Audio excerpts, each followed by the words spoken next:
વડોદરાના યુવા સાંસદ ડૉક્ટર હેમાંગ જોશી દ્વારા એક અનોખી પહેલ રૂપે આગામી નવરાત્રી દરમિયાન વાઇબ્રન્ટ ઇન્ટરનેશનલ ગરબા ફેસ્ટિવલ 2025નું આયોજન થવાનું છે।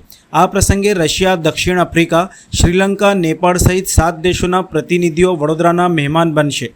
પ્રધાનમંત્રી નરેન્દ્રભાઈ મોદીએ મુખ્યમંત્રી પદે હોઈ શરૂ કરેલા વાઇબ્રન્ટ ગુજરાત પ્રયોગ આજે વિશ્વ સ્તરે સફળ સાબિત થયો છે।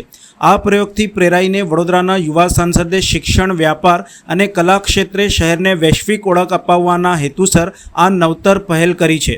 યુવા સાંસદે તાજેતરમાં વિદેશ પ્રવાસ દરમિયાન રશિયા, ઓસ્ટ્રેલિયા, દક્ષિણ Africa, Maldives, Peru, Uzbekistan, Slovakia, Tanzania, Sri Lanka અને નેપાળ સહિત 9 દેશોના પ્રતિનિધિઓને વડોદરાની મુલાકાત લેવા આમંત્રણ આપ્યું હતું।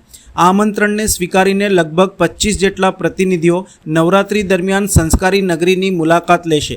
મહેમાનો વડોદરાની પ્રસિદ્ધ નવરાત્રી ફેસ્ટિવલ સાથે પરંપરાગત ગરબા, શેરી ગરબા અને ફાઇન આર્ટ્સના ગરબાની મજાની સાથે શહેરની કલા, સંસ્કૃતિ અને વારસાનો પરિચય મેળવી શકશે। ઉપરાંત તેઓ શહેરના ઔદ્યોગિક સંગઠનો, યુનિવર્સિટીઓ તથા સંસ્થાઓની મુલાકાત લઈ કલા, શિક્ષણ અને વ્યાપાર ક્ષેત્રે નવા આદાન પ્રદાનના માર્ગો ખોલશે। પ્રતિનિધિ મંડળની મુખ્ય મુલાકાતો અમૂલ ડેરી પ્લાન્ટ, લક્ષ્મી વિલાસ પેલેસ, ગતિશક્તિ વિશ્વવિદ્યાલય, MS યુનિવર્સિટી ઓફ બરોડા, નગર પ્રાથમિક શિક્ષણ સમિતિ શાળા, પારુલ યુનિવર્સિટી, BCCI તથા FGI પ્રતિનિધિઓ સાથે મુલાકાત થશે। આ પ્રતિનિધિ મંડળમાં સાંસદો, સરકારી અધિકારીઓ, યુવા નેતાઓ, આંતરરાષ્ટ્રીય મીડિયા તથા કલાકારો સામેલ રહેશે। વડોદરાની આ પહેલ માત્ર સંસ્કૃતિના આદાન પ્રદાન પૂરતી મર્યાદિત નહીં રહે, પરંતુ શહેરને વૈશ્વિક શિક્ષણ, કલા અને ઔદ્યોગિક નકશા ઉપર મજબૂત સ્થાન અપાવશે। નમસ્કાર।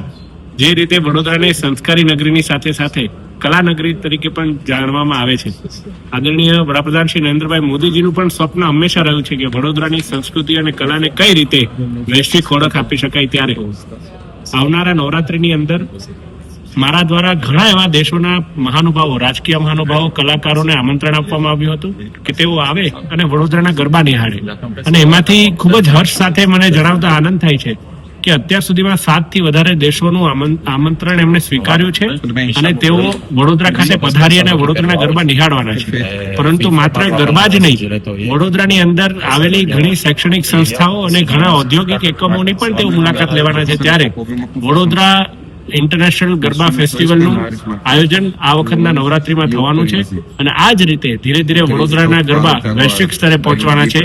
આવો આપણે સૌ વડોદરા વાસીઓ તમામ મહાનુભાવોને આવકારીએ। ધન્યવાદ।